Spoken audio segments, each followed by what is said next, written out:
ஆண்டவராக இயேசு கிறிஸ்துக்குள் மிக அதிகமாக நேசப்படுகின்ற உடன் விசுவாச குடும்பங்களே, இந்த மகிழ்ச்சி நிறைந்த நவம்பர் மாதம் 12ஆம் நாள் வியாழக்கிழமையின் காலை நேரத்தில் ஆண்டவருடைய சமூகத்தில் இருந்து இந்த காலை நேர தியானத்தை நாம் ஆரம்பிக்கலாம்.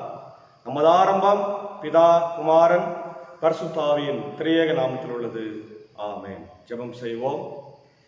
மகா இரக்கமும் கிருபையும் நிறைந்த நல்ல ஆண்டவரே, இந்த மகிழ்ச்சியும் குளிர்ச்சியும் நிறைந்த நவம்பர் மாதம் 12ஆம் நாள் இந்த வியாழக்கிழமையின் காலை நேரத்தில் ஆண்டவரே, உம்முடைய சமூகத்தில் இருந்து நாங்கள் நோக்கி பார்க்கின்றோம். கடந்து போன இரவு முழுவதுமாய், கடந்து போன பகல் வேலை முழுவதுமாய் எங்களோடு இருந்து எங்களுடைய பணிகளையும் பயணங்களையும் ஆண்டவர் பாதுகாத்து ஆசீர்வதித்து வழிநடத்தி, இதோ இந்த புதிய ஆண்டவரை நாளை நாங்கள் எங்கள் வாழ்க்கையில உம்முடைய ஆசீர்வாதமாய் கர்த்தரிலிருந்து பெற்றுக்கொள்ள கர்த்தர் கொடுத்த கிருபைக்காக நன்றி செலுத்துகின்றோம். இந்த நாளிலும் ஆண்டவரே, உடைய இறை வார்த்தைகளை ஆசீர்வதியும். இந்த காணொலி மூலமாய் உலகமெங்கும் இருந்து பார்த்து கொண்டிருக்கிற கேட்டுக்கொண்டிருக்கிற எல்லா மக்களையும் ஆசீர்வதியும். அடியனை பலப்படுத்தி நீர் பேசும் ஊழியத்தில் அடியனோடு இருக்கின்றவர்களையும் கர்த்தர் வழி நடத்தும். இயேசுவின் மூலம் ஜெபிக்கிறோம் நல்ல பிதாவே, ஆமென்.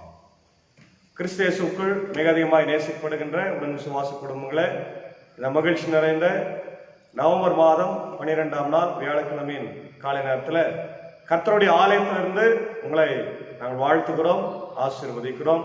ஸ்தோத்திரங்களை, அன்பின் வாழ்த்துக்களை தெரிவித்துக் கொள்கிறோம். அன்பானவர்களே, நாம் தீர்க்கர்கள், சிறிய தீர்க்கர்கள், மைனர் ப்ராஃபட்ஸ் என்ற தலைப்பில் நாம் தினந்தோறும் பார்த்து வருகிறோம். நேற்று தினத்தில் கூட நாம் ஒரு சிறிய தீர்க்கராகிய உபதயா என்கின்ற தலைப்பில் நாம் பார்த்தோம். இந்த நாளிலே தீர்க்கர்களிலே ஆண்டவருக்கு கீழ்ப்படியாமல் போன ஒரு தீர்க்கர் என்று சொன்னால் அது யோனா.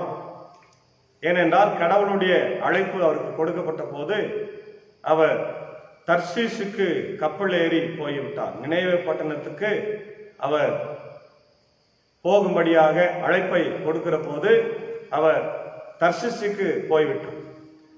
கடவுளுக்கு கீழ்ப்படியாத ஒரு தீர்க்கராக இருந்தார் என்று நம் வேதத்தில் பார்க்கிறோம். ஆனாலும் மீண்டும் கடவுள் அவரை கொண்டு சென்று மீன் வயிற்றில் கொண்டு சென்று நினைவு பட்டணத்தில் அது உமிழ்ந்ததாக நாம் பார்க்கிறோம்.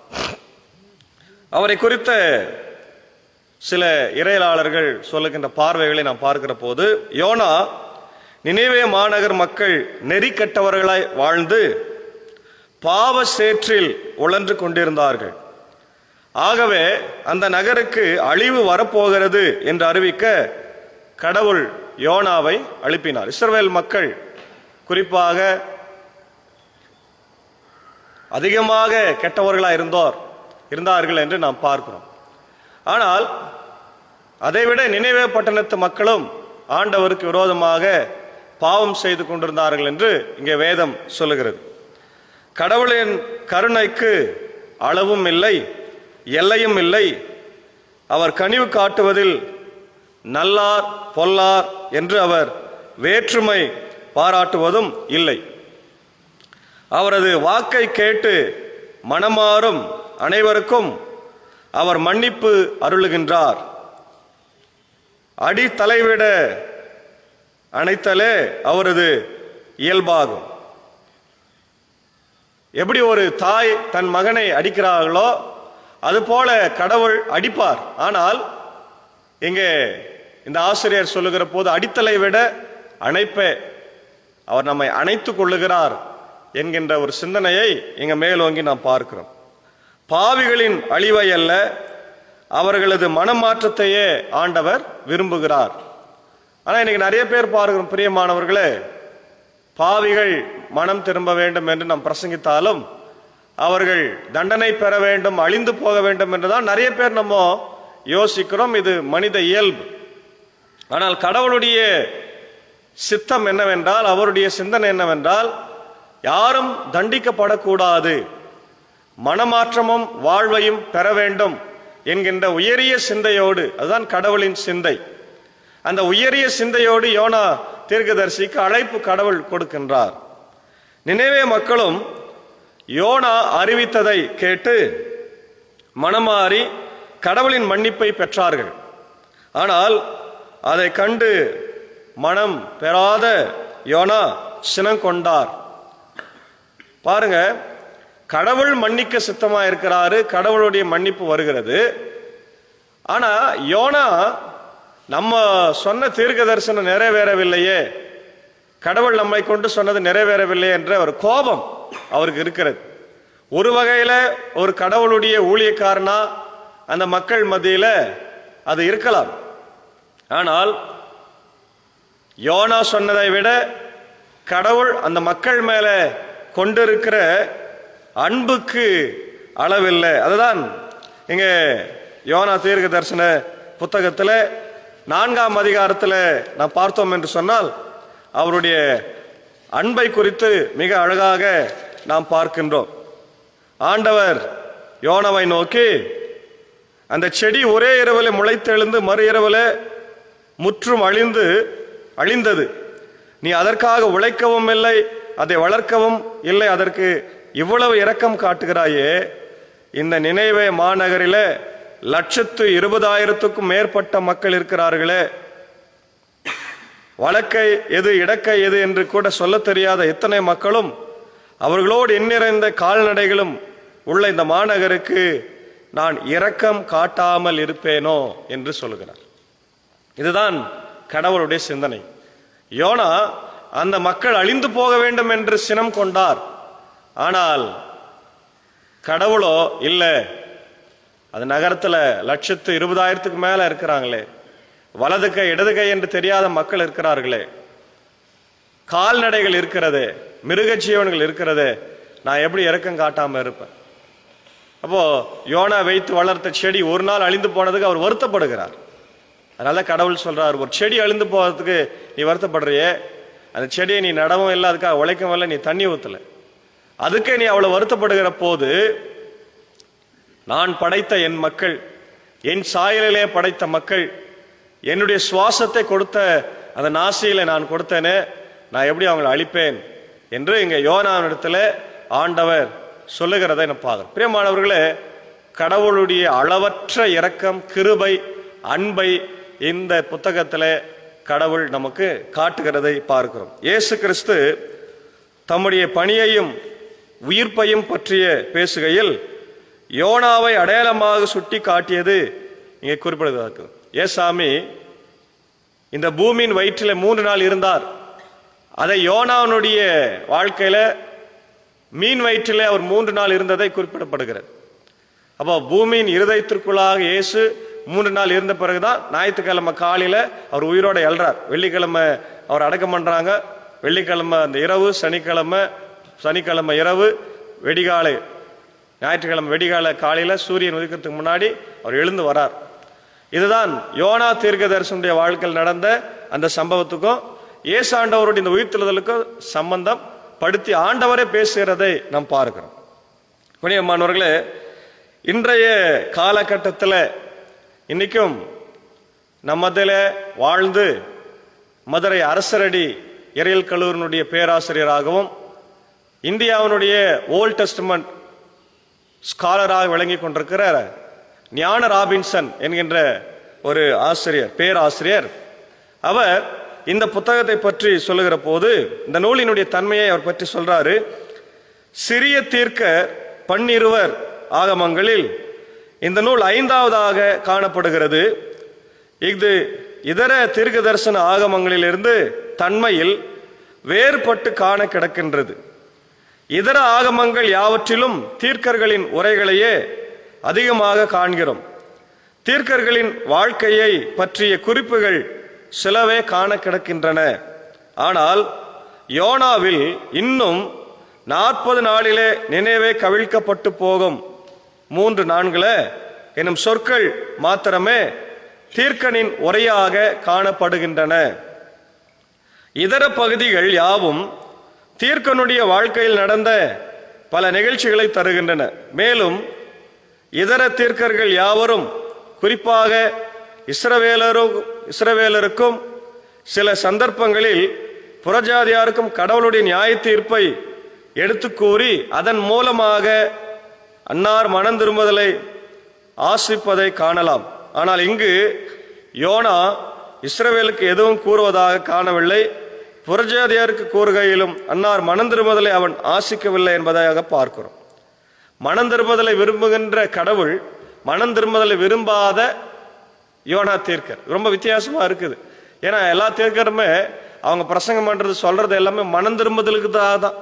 இப்போ ஒரு போதகர் பிரசங்கம் பண்றாரு, அந்த போதகர் பண்ற பிரசங்கத்தை கேட்டு சபை மக்கள் ஐயா ரொம்ப நல்லா இருந்துச்சு, நான் இன்னைக்கு மனம் மாறிட்டேன், நான் இனி இந்த பாவத்தை செய்ய மாட்டேன், நான் குடிக்க மாட்டேன், அல்லது நான் இதை புகைப்பிடிக்க மாட்டேன், நீங்க சொன்னது என் மனசை தொட்டுச்சு அப்படின்னு சொன்னாதான் ஒரு போதகருக்கு சந்தோஷமா இருக்கும்.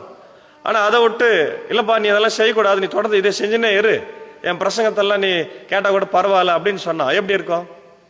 அதுதான் யோனானுடைய மனத்தன்மையா இருக்கு. ஏன் அவர் அப்படி இருந்தாரு அப்படின்னு பார்க்கும்போது இதுதான் மனித இயல்பு. கடவுளுக்கும் மனிதனுக்கும் உள்ள ஒரு பெரிய வித்தியாசமே இது. அதனால்தான் பவுலடிகளார் பிலிப்பு நிருபத்திற்கு பிலிப்பியருக்கு எழுதின கடிதத்தில் 2ஆம் அதிகாரத்தில் சொல்றாரு, கிறிஸ்து இயேசுவில் இருந்த சிந்தையே உங்களிலும் இருக்க கடவுள். அவரிடத்துல அன்பு, பொறுமை, தாழ்மை இல்லையா, அதுதான் இருந்தது. அப்போ இந்த நூலின் பொருளை நாம் சரிவர உணர அதன் தனித்தன்மையை நன்கு புரிந்து கொள்வது இன்றியமையாததாகும். இது ஒரு வரலாறா என்று நாம் பார்க்கிற போது யோனாவின் நூல் ஒரு வரலாற்று நூல் என்பதற்கு பல ஆதாரங்கள் இருக்கிறது.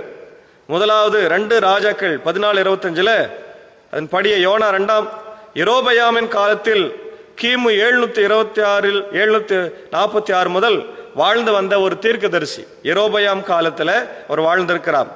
இத்துடன் புதிய ஏற்பாட்டில் இயேசு கிறிஸ்துவும் யோனாவை ஒரு வரலாற்று நபர் போல் எடுத்து காண்பிக்கிறதை பார்க்கிறோம். மத்தேயு 12:39-41, லூக்கா 11:24-30 அதை பார்க்கிறோம். யோனா மீனின் வயிற்றில் 3 நாட்கள் இரவும் பகலும் ஜீவித்து இருந்ததே. யோனாவின் ஊழியத்தால் நினைவேயின் மக்கள் மனம் திரும்பதையும் அடையாளமாக எடுத்து காட்டுவதை காண்கிறோம். இத்தகைய ஆதாரங்களால் பலர் இதனை ஒரு வரலாற்று கொண்டு இது யெரொபெயாமுக்கும் நினைவே வீழ்ச்சிக்கும் கிமு 612ஆம் ஆண்டு இடையே அந்த காலத்தில் எழுதப்பட்டிருக்கலாம் அல்லது சொல்லப்பட்டிருக்கலாம், அவர் வாழ்ந்திருக்கலாம் என்று சொல்லப்படுகிறது. அதே போல இதனை ஒரு வரலாற்று நூலாக கொள்வதற்கு தடையான பல பிரச்சனைகளையும் இருக்கிறதாக ஞான ராபின்சன் சொல்லுகிறார். முதலாவது, நூலில் இயற்கையை கடந்து காணப்படும் மிராக்குலஸ் பல காரியங்களை பார்க்கிறோம். ஒரு மனிதனை மீன் ஒன்று விழுங்க முடியுமா? அப்படி விழுங்கினா அவன் 3 நாள் வயிற்றுல இருக்க முடியுமா அப்படின்ற ஒரு கேள்வி இங்க ஒரு பிரச்சனையாகவே இருக்கிறது. ஆனால் கடவுளுடைய சித்தம் இல்லாமல் ஒரு மனிதன் இந்த உலகத்துல எந்த இடத்துலையும் உயிர் வாழ முடியும். அது பூமியில்னாலும் சரி, சந்திரனாலும் சரி, அல்லது மீன் வயிற்றுலனாலும் சரி, கடவுள் கட்டளை கொடுத்தால் அவன் எங்கனாலையும் உயிர் வாழலாம். இது மிராக்குலஸ். ஆனால் திடீரென எழும்பும் புயல், 72 மணி நேரம் மீன் வயிற்றில் இருக்கும் மனிதன், அவன் சேதமாகவில்லை. இதெல்லாம் நாம் பார்க்கிற போது இது உண்மையாக நடந்த ஒரு சம்பவமாக இருக்கலாமா என்கின்ற ஒரு கேள்விக்குறியும் இன்னைக்கு இருக்கிறதை நாம் பார்க்கணும்.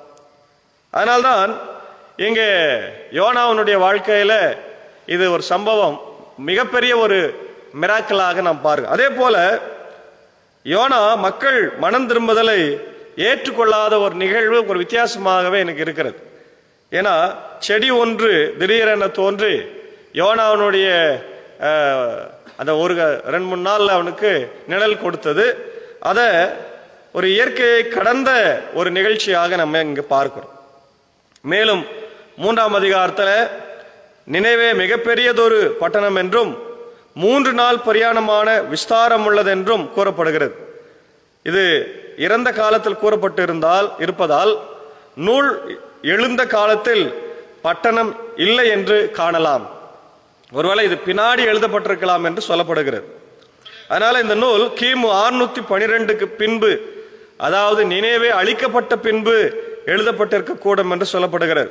தவிர இந்த விளக்கம் புதைப்பொருள் ஆராய்ச்சி தரும் உண்மைகளுடன் பொருந்துவதாக இல்லை. புதைப்பொருள் ஆராய்ச்சியின் மூலம் முன்னால் நினைவேயின் கோட்டையின் சுற்றளவு 8 மைல் என்பது அறிகிறோம். ஆனால் நூலின் அமைப்பு, இலக்கிய பாணி இது பிந்தினதொரு காலத்தில் எழுந்திருக்க வேண்டும் என்பதை காட்டுவதாகவே இந்த நூல் அமைகிறது. எரேமியா 18:7-8 இதெல்லாம் நாம் பார்க்கிறோம். அதே போல நாகும் ஆகிய நூல்களை தழுவி காணப்படுவதால் இது இவற்றிற்கு பின்னால் எழுந்திருக்க வேண்டும் என எண்ணம் உண்டு. மேற்கூறிய காரணங்களால் யோனாவில் சில புரிதல் சிக்கல்கள் இருக்கிறதாக நாம் பார்க்கிறோம். பிரியமானவர்கள், அதே போல இன்னைக்கு மார்ட்டின் லூத்தருடைய காலகட்டத்தில் அவர் வாழ்ந்த நாட்களிலே அவர் என்ன சொல்லியிருக்கிறார் என்பதை நாம் பார்க்கிறோம். லுத்தரனுடைய பார்வையில் பார்க்கும்போது, that's God's grace is extended to all nations. ஆமென். ஏதோ இஸ்ரவேல் மக்களுக்கு மட்டும் கடவுளாக இருக்கிறார் என்ன இல்லை. இன்னைக்கு கிறிஸ்தவர்களுக்கு மட்டும் ஏசாமி கடவுளா அப்படின்னு பார்த்தா இல்லை, அவர் உலக ரட்சகர். அதான் இங்க ரொம்ப அழகா இந்த புத்தகம் சொல்லுது. இஸ்ரவேலுக்கு மட்டும் தீர்க்க தரிசனம் உரைக்கல, எல்லா மக்களுக்கும் உரைத்திருக்கிறாங்க. அப்போ ஆல் த நேஷன்ஸ் என்று சொன்னால் உலகத்தில் இருக்கிற எல்லா மக்களையும் ஆண்டவர் தன்னுடைய பிள்ளைகளாக அவர் பார்க்கிறார். அதான் ரொம்ப முக்கியமான ஒரு சந்தோஷப்பட வேண்டிய ஒரு விஷயம். அதனால்தான் மத்தேயு சுவிசேஷம் 28ஆம் அதிகாரத்தில் இயேசு உயிர் தெழுந்த பிறகு தன் சீடர்களுக்கு கொடுக்கிற பணி, நீங்கள் புறப்பட்டு போய் சகல ஜாதிகளையும் சீஷராக்குங்க. சகல ஜாதிகள். மார்க்கில் சொல்லுகிற ஒரு 16ஆம் அதிகாரத்தில் நீங்கள் போய் சர்வ சிருஷ்டிக்கும், இந்த உலகத்துல எல்லா நாட்டு மக்களுக்கும் போய் சுவிசேஷத்தை சொல்லுங்கள் என்று சொல்லுகிறார். அப்போ ஆண்டவருடைய அன்பு எல்லா நாட்டு மக்களுக்கும் உரியது என்பதில் எந்த சந்தேகமும் இல்லை. எந்த நாட்டு மக்கள் கஷ்டப்பட்டாலும், எந்த நாட்டு மக்கள் கொத்தடிமையா இருந்தாலும், எந்த நாட்டு மக்கள் இன்னொரு நாட்டு மக்கள் அடிமைப்படுத்தினாலும் அது கடவுளுக்கு மிகப்பெரிய கோபத்தை வருவிக்கும் என்பதை நாம் புரிந்து கொள்ள வேண்டும். அதனால்தான் இந்த பகுதியில யோனாவினுடைய தீர்க்க தரிசன புத்தகத்தில் நாம் புரிந்து கொள்ள வேண்டியது, கடவுள் எல்லா தேசங்களையும் நேசிக்கிறார், அன்பு கூறுகிறார். அவர் மரித்தது எல்லா மக்களுக்காக, இஸ்ரவேல் மக்களுக்காகவோ அல்லது கிறிஸ்தவ மக்களுக்காக மட்டுமல்ல, எல்லாருக்காக அவர் மரித்திருக்கிறார். அப்போ யோனா என்று சொன்னால் டவ், புறா என்று அர்த்தம். Tau. The inclusion of the Gentiles in the grace of God is a teaching found elsewhere in the OT. பழைய ஏற்பாட்டில் ஆதியாகமம் 12:3, ஏசாயா 2:2, யோவேல் புத்தகம் 2:22-32 நாம் பார்க்கிறோம். பழைய ஏற்பாட்டத்தில் காலத்தில் புறஜாதி மக்களை குறித்த ஒரு கரிசனையோடு கடவுள் இருக்கிறதை இந்த புத்தகத்துல எல்லாம் நாம் பார்க்கிறோம். அதே போல but the book of Jonah is one of the clearest manifestations that God's grace is meant for all peoples. இந்த பகுதிகளில் புறஜாதியாருக்கு நன்மை செய்யக்கூடாது அல்லது தீங்கு செய்யணும்னு பார்த்தாலும், யோனானுடைய புத்தகத்தில் கடவுளுடைய கிருபை எல்லா மக்களுக்கும் உரியது. ஆமென். கடவுள் எல்லார் மேல அன்பா இருக்கிறாரு, கிருபையா இருக்கிறார் என்ற ஒரு தெளிவை இங்க நம்ம கொடுக்கிறதாக நம்ம பார்க்கிறோம். அப்போ கிறிஸ்தவனுடைய இன்னைக்கு ஒரு பார்வை எப்படி இருக்குன்னா, நம்ம கிறிஸ்தவனை மட்டும் நேசிக்கணும், இவனை மட்டும் அன்பு கூறணும் இல்லை, எல்லார் மேல அன்பா இருக்கும். கிறிஸ்தவன் அடுத்த மார்க்கத்தின் மேல, அடுத்த மதத்தின் மேல, கடவுளே இல்லைன்னு சொல்ற மேல கூட அன்பா இருக்கணும். அதான் எனக்கு ஏசாமி நம்ம கற்றுக் கொடுக்கிற ஒரு பெரிய அன்பின் ஆழமாக, சத்தியமாக, வேறாக அது இருக்கிறது. அதே போல இந்த புத்தகத்துல ஜீசஸ், இயேசு கிறிஸ்துவை லிங்க் பண்ணி நம்ம பார்க்கிறோம். அவரு யோனா 3 நாள் வயிற்றுல, மீன் வயிற்றுல இருந்தது, ஏசாமி பூமி வயிற்றுல இருந்தது, ரெண்டும் அங்க ஒப்பிட்டு பார்க்கிறதாக நம்ம ஏற்கனவே பார்த்தோம். அதே போல லுத்தர் என்ன சொல்லுகிறார்? லுத்தர் நாம் பார்க்கிற போது, Luther and Jonah lived at the time of King Jeroboam. இதை ஏற்கனவே ஞான ராபின்சன் சொன்னார் இல்லையா, அதேதான். The great grandson of King Jehu at the time when King Uzziah reigned in the Judah. யெகூ என்கின்ற அரசனுடைய கொள்ளு பேரன் ஆட்சி செய்கிற போது, அதாவது உசியா ராஜா உண்மையாகவே ஒரு சீர்திருத்தவாதி என்று நம்ம ஏற்கனவே நம்ம விசுவாச வீரர்கள் தலைப்பில் பார்த்திருக்கோம். ரொம்ப நல்ல ஒரு மனுஷன், ஆலயத்தை தூய்மைப்படுத்தி மக்களுக்கு கடவுளுடைய நியாய பிரமாணங்களை கொடுத்தவர். அந்த காலத்தில் யோனா வாழ்ந்திருக்க கூடும் என்று லுத்தர் தன்னுடைய ஆராய்ச்சி கட்டுரையில் அவர் சொல்லுகிறார். This was also the time at which the prophets Hosea, Amos and Joel are living in the same kingdom of Israel. இந்த மெயின் தீர்க்கர்கள் ஓசியா, ஆமோஸ் இவங்கெல்லாம் இஸ்ரவேல் மக்களுக்கு தீர்க்க தரிசனம் உரைக்கிற போது, யோனா மாத்திரம் நீ போய் நினைவேக்கு உரை, அது புறஜாதியார் நாடு, அங்க போய் சொல்லு அப்படின்னு யோனாவை கடவுள் அனுப்புகிறதை நாம் பார்க்கிறோம். God did the great things through him, for it was the valuable preaching that kingdom, the King Jerome was so successful and won back all the Hazael king of Syria had taken from the kingdom of Israel. இப்போ இவருடைய ஊழியத்தின் நிமித்தமாக இஸ்ரவேல் தேசத்திலிருந்து பிரிந்து போன நாடுகளை எல்லாம் மீண்டும் யெரொபெயாமின் காலத்தில் சேர்த்து கொள்ளப்பட்டதாக நாம் பார்க்கிறோம். அதே போல but the greater than all he did in his own nation were his attacks upon the great and mighty kingdom of Assyria, and this is fruitful preaching among the Gentiles.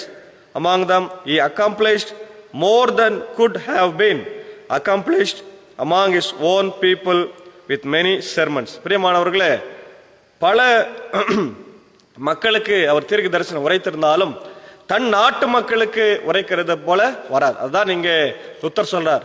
அங்கே நினைவே பட்டணத்துக்கு நிறைய தீர்க்க தரிசனம் உரைத்திருந்தாலும் மீண்டும் திரும்பி வந்து யெரொபெயாம் காலத்துல அநேக மக்களை கடவுளுக்கு நேராக திருப்பினார் என்று நாம் பார்க்கிறோம்.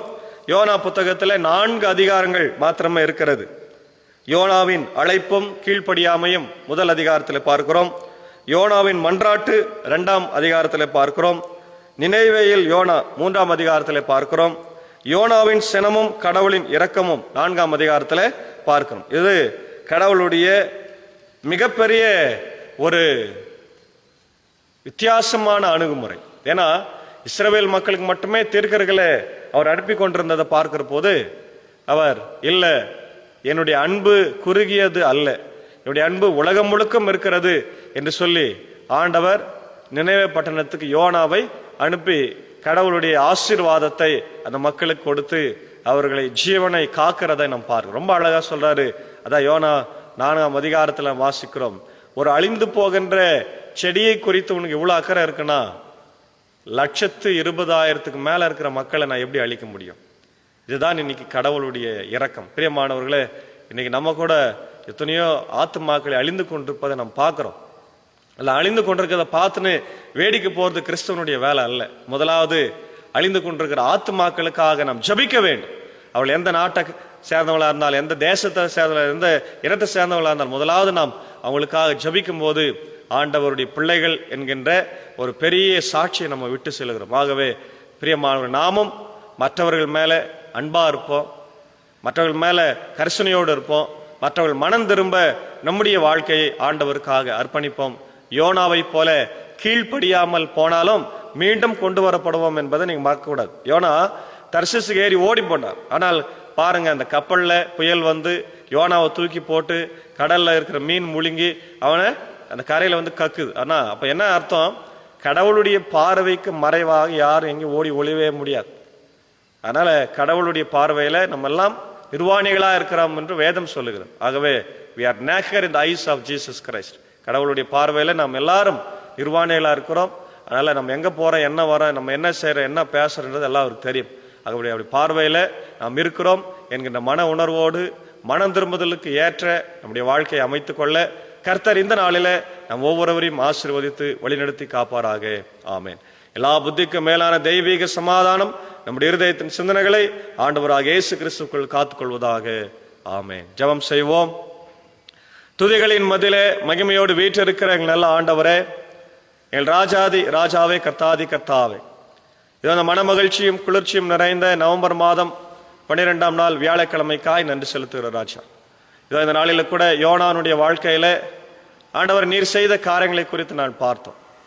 ஒரு தீர்க்கனா இருந்து அவன் கீழ்ப்படியவில்லை. அந்நியர்களுக்கு போய் நான் தீர்க்க தரிசனம் உரைக்க வேண்டுமா என்று சொல்லி அவன் கீழ்ப்படியாம இருக்கிற போது அவனை பிடித்து ஆண்டவரை மீன் வயிற்றில புகுத்தி அவனை கொண்டு சென்றேன். அவன் 3 நாள் சுற்றி அந்த தீர்க்க தரிசனம் உரைக்கிற போது மக்களுடைய அழிவை காண வேண்டும் என்று சொல்லி ஒரு சூறை செடியின் கீழே இருக்கிற போது ஆண்டவர் அழிவு அல்ல, அவன் மனம் திரும்பிய போது அவர்களுக்கு ஆண்டவர் கிருபை அளிக்கப்பட்டது. அதையும் அவன் பொறுத்து கொள்ளாமல் இருக்கிறதை பார்க்கும். ஆனால் நீ சொல்லுகிறீர், யோனாவே, ஒரு நாள் வந்த செடிக்கு இவ்வளவு அன்பா இருக்கிறாயே, அக்கறையா இருக்கிறாயே, அது உன்னால நடப்பட்டது அல்ல. ஆனால் என்னால் படைக்கப்பட்ட 120,000க்கு மேல இருக்கிற மக்களும் கால்நடைகளும் நான் எப்படி அழிக்க முடியும் என்று சொல்லி உடைய அன்பை வெளிப்படுத்துகிறதை பார்க்கிற ராஜா. இன்னைக்கு அப்படிப்பட்ட அன்போடு தான் கிறிஸ்தவர்களாகிய நாங்கள் வாழ வேண்டும். மக்கள் மேல, பிற மக்கள் மேல அன்போடு கரிசனையோடு அக்கறையோடு வாழ வேண்டும் என்கின்ற ஒரு பெரிய சத்தியத்தை இந்த காலை நேரத்தில் எங்களுக்கு தந்திருக்கிறீர். நன்றி செலுத்துகிறோம். இந்த நாளிலும் இந்த இரவார்த்தையை கேட்டுக்கொண்டிருக்கிற உலகத்தில் இருக்கிற எல்லா மக்களையும் ஆசீர்வதியும் ஆண்டவர். உலக நாடுகளில், இந்திய தேசத்தில், பல மாநிலத்தில் ஆண்டவர் இருக்கிற எல்லா மக்களையும் ஆசீர்வதியும். விசேஷமாக அடியனோடு இணைந்து ஊழியத்தில் உழைத்து கொண்டிருக்கிற மரியாதைக்குரிய அன்பரசன் சாருக்காக, அக்காவுக்காக, பிள்ளைகளுக்காக ஆண்டவரே, இதோ கோயில் பிள்ளை ராஜனுக்கா அப்படி குடும்பத்துக்காக, ஆனந்தராஜனுக்கா அப்படி குடும்பத்திற்காக, பிள்ளைகளுக்காக நான் ஜெபிக்கிறோம். இந்த ஜெபத்தில் இருக்கிற தம்பிக்காக ஜெபிக்கிறோம். ஆண்டவர் எல்லாரும் குழுவாய் சேர்ந்து ஒவ்வொரு நாளும் இந்த ஊழியத்தை உற்சாகமாய் செய்யும்படியாக அடியனுக்கு ஆண்டவர் உற்சாகி கொடுத்துக்கிற இந்த அருமையான குழுவையும், அடியன் பணியாற்றி கொண்டிருக்கிற வேலூர் கிறிஸ்துலுத்தரன் திருச்சபையின் குடும்பங்களையும் பொறுப்பாளர்களையும் ஆண்டவர் பொறுப்படுத்தி ஆசீர்வதிப்பிறார். ஆண்டவர் இந்த நாளிலே பலவீனமா இருக்கிற, சுகவீனமா இருக்கிற, யாருக்கெல்லாம் ஜெபம் தேவைப்படுகிற எல்லாருக்காக ஜெபிக்கிறோம். மிக குறிப்பாக டாக்டர் சாமுவேல் மார்ட்டின் அங்கிளுக்காக ஜெபிக்கிறோம். உடைய பலவீனத்தில் உடைய பலன் பரிபூர்ணமாய் தங்கியிருந்து மீண்டும் சுகத்தை தாரும். அன்பு தம்பி மார்ட்டின் லுத்தருக்காக ஜெபிக்கிறோம். அவனையும் பலப்படுத்தும். இன்னும் யாரெல்லாம் பலவீனமா இருக்கிறார்களோ, சுகவீனமா இருக்கிறார்களோ ஆண்டவர் எல்லாருக்கும் நல்ல சுக பலன் ஜீவனை தாரும். இந்த நாளிலே பிறந்த நாள், திருமண நாள், நினைவு நாள் காணுகின்ற எல்லா பிள்ளைகளையும் வாழ்க்கையில கிருபையும் ஆசீர்வாதத்தையும் தந்து வழிநடத்த ராஜா. நாளில் என்னுடைய இந்திய தேசத்திற்காக ஜனாதிபதி, பிரதமர், என்னுடைய முதல்வர், முன்களத்திலே பணியாற்றி கொண்டிருக்கிற மருத்துவர்கள், செவிலியர்கள், காவல்துறை, தூய்மை பணியாளர்களுக்காக ஜெபிக்கிறோம். எல்லாரையும் கர்த்தர் ஆசீர்வதியும். நோய் தொற்று ஆண்டவர் திருவிழா காலங்களிலே, ஆண்டவர் விழா காலங்களிலே அதிகமாய் பரவாத படிக்கும். அரசாங்கம் எடுக்கின்ற ஆண்டவரே முகக்கவசம் அணிதல், தனிநபர் ஆண்டவரே விலகல், இவையெல்லாம் நாங்கள் பின்பற்றி இந்த நோயிலிருந்து தப்பித்துக் கொள்ள நீர் எங்களுக்கு வகை காட்டும். குறிப்பாக சீக்கிரமாய் இந்த மருந்தை நோய் தொற்று கண்டுபிடித்து மக்கள் ஆண்டவர் மகிழ்ச்சியோடு சுபிட்சமாய் வாழ சூழ்நிலைகளை உருவாக்கித்தார். உலக நாடுகளில் இன்னைக்கு செகண்ட் லாக்டவுன் என்று சொல்லி பார்க்கிறோம். ஆண்டவர் இப்படிப்பட்ட நிலைமை இந்தியாவில் வந்தா இன்னைக்கு மக்கள் நோயினால அல்ல ஆண்டவர் பசினாலே செத்து போய் விடுவார்கள். வேலை வாய்ப்பு இல்லாம இன்னைக்கு அநேக மக்கள் காசு இல்லாம அலைந்து திரிந்து கொண்டிருக்கிறத பார்க்கிறோம். எங்க பார்த்தாலும் திருட்டுகள் அதிகமா இருக்கிறது ராஜா. ஆகவே நோய் தொற்று இந்திய தேசத்துல மீண்டும் பரவாத படிக்கு ஆண்டவர் நீர் எங்களுக்கு இரத்த கோட்டைகளை மூடி மறைத்துக் கொள்ள வேண்டுமா ஜெபிக்கிறோம். தொடர்ந்து இந்த நாளின் பணிகளை, பயணங்களை எங்களுக்கு ஆசீர்வதியும். இறைமைந்தன் இயேசுவின் மூலம் ஜெபிக்கிறோம். ஜெபம் கேளும் நல்ல பிதாவே, ஆமென். நமது ஆண்டவராக இயேசு கிறிஸ்துவின் கிருபை, பிதாவாகிய கடவுளுடைய அன்பு, பரிசுத்த ஆவியானவர் நம் அனைவரோடு கூட இருப்பதாக. ஆமென்.